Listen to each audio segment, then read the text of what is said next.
to talk to today. And I'm delighted that Sosa, who I met at Toastmasters a couple of years ago, has invited me here to talk to you today. Now, this is the book, and basically what it deals with is, if anybody's been in an abusive situation, then you know what it can do to you. And it can push you down that path to addictions and to substance abuse and a whole lot of mental health issues as well. So that's some of the stuff that I'm going to be covering today. And I'm just going to read the back of the book because this was something to me. It's how your whole perspective changes. You were told you don't matter. You were told you have no value. You were told that you would never amount to anything. And believing this, you lived it. What would happen if you woke one day to discover that the sky was not just blue, but a deep and vibrant azure? What if the trees that you pass by every day whispered a greeting carried by the wind, and you heard it? What if you found yourself ankle-deep in sand or land meets ocean with the energy of the universe rushing through you, and in that moment you saw the beauty of your soul? And that is with this in mind. I'm just going to put that down. Thank you. So, addiction. Now, the definition of it is the state of being enslaved to a habit or practice, to something that is psychologically or physically habit-forming, such as narcotics, to such an extent that its sensation causes severe trauma. That's what the dictionary says, okay? It's a lot deeper than that. So here's a question for you.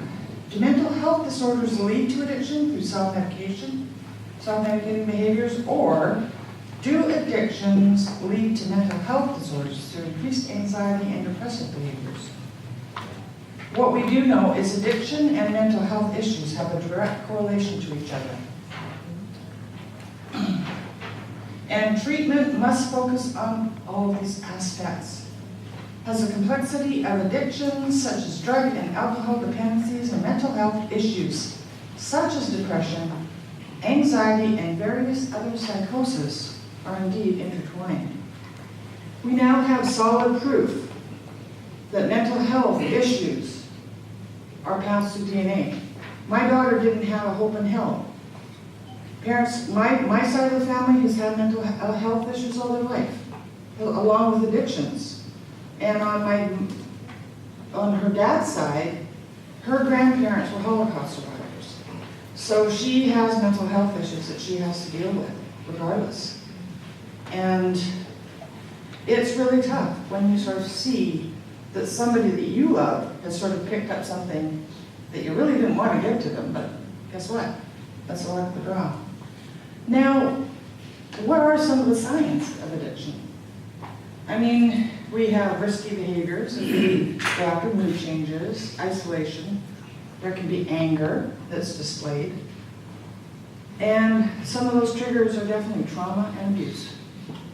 And trauma, like, I grew up in a family where my dad was not a very nice man, you know? And I don't know what his story was because he never shared it with me. That went to his grave, okay? So I don't know why he was the way he was. I don't know why he hurt us the way he did. But he did. And at the end of the day, I had to forgive him. Because if I wanted to move on, that's what you have to do. You have to let it go. Because if you hang on to it, it's just going to eat you up inside. It really will. And I have a sister who is a classic example of that. Brilliant woman, beautiful singer, and she now lives in the trailer park, and she's been a hardcore alcoholic for a very long time. And it's hard to see something that you love go down that path. And I've been down it myself, so I know that you have to really, really take your time and talk to them and look past all the anger and the stuff that they throw out at you. Because they do. They throw a lot of stuff out. Things that they don't mean. But that's the isolation part. That's the anger and the rage. She can tell you what somebody said or did 40 years ago that hurt her. And what is that going to do? What's it going to do? I said to her once, I said, if that person came and apologized, would it matter? Would it make it better? And she didn't say anything. Of course it's not going to make it better. Now,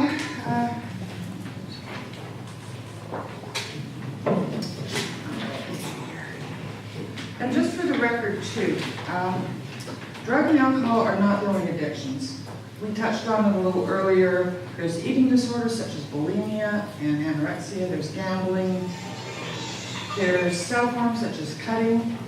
I mean, the list of it just goes on and on and on. And any form of addiction that has developed a person to the point where the addict has no control or is incredibly difficult to witness. Addiction creates denial, shame, and isolation in an individual. And addicts will often display very defensive, very aggressive behaviors. Okay? That doesn't mean that we shouldn't talk to them. They're trying to push you away. They don't want to admit what's going on in their life. They say that they don't want help, but they really do. At the moment, we have a major crisis on our hand. I mean, we've had, in the last couple of years, more than 4,000 people have died from the fentanyl crisis. Now, fentanyl, believe it or not, was created in 1959 as a synthetic opioid, and it was billed as being non-addictive. Well, I don't know about it being non-addictive, but it sure has killed a lot of people.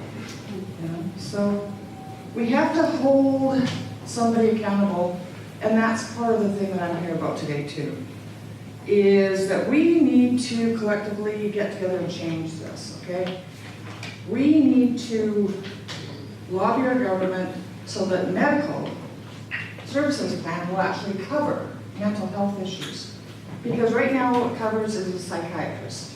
And a psychiatrist will do one thing only, and that is just trying to find out what's wrong with you. Okay, but there's like, if you know that you need help, and this is what we need, is if somebody's young and they have issues and trauma in their life, where do they go?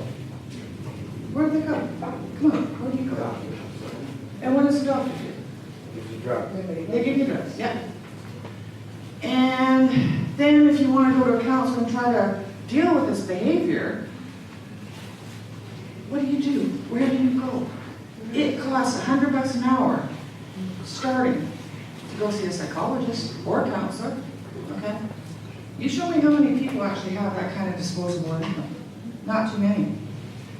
So we really, really need to push our governments to put more money into it and so that it can be preventative, so that we don't have the crisis that we do right now. You look at all those people down there, maybe if somebody had been listening, maybe if they'd had the recourses to go someplace and get the help that they needed, just maybe, they wouldn't have ended up dying, you know? That to me is just heartbreaking. So we do definitely need some options out there, people. And that's what we have to really do with our governments to push. And we need to talk, if you see somebody, if you know somebody, and I'm sure that we all do. I talk to my sister all the time. But, you know, sometimes it's so far gone that all you can do is just be there and support it. You have to draw the line. But you need to encourage them to get the help they seek. And in order to encourage them, they have to have the treatment available. Otherwise, what's the point? Because it's just ridiculous right now. And early intervention is preferable. And treatment sites such as the safe injection sites are saving lives. We need more of them. So yes, and we also need clinics that are going to deal specifically with people. So we need to get out there and talk to the government officials and say, listen, please, please, please, please, put the money there because the cost is too great. You know, you want to talk about your taxes doing something. I've watched the medical services plan get whittled right down. I've lived here all my life, and I mean, it used to cover things. It doesn't anymore. Now it's just a skeleton of a service. And so it's still nice to have, but come on. You know, I don't want to see what's happening. And I'm sure everybody's heard about the war on drugs. That was created back in the 1980s with Nancy Reagan. And her slogan was just say no. Well, guess what? How did that work out? It didn't. And why didn't it work out? Well, because it's not just about using drugs. You have to drugs are actually symptomatic. You're trying to cover up the problem. So, you know what? If you're not actually dealing with the problem, just the symptom, you're still going to have the cause. So we really need to start focusing on dealing with the cause, which is, in a lot of cases, trauma, which is, in a lot of cases, mental health issues. So that's what we really, really, really need to focus on and push our governments to help our youth and to help the people that are down there.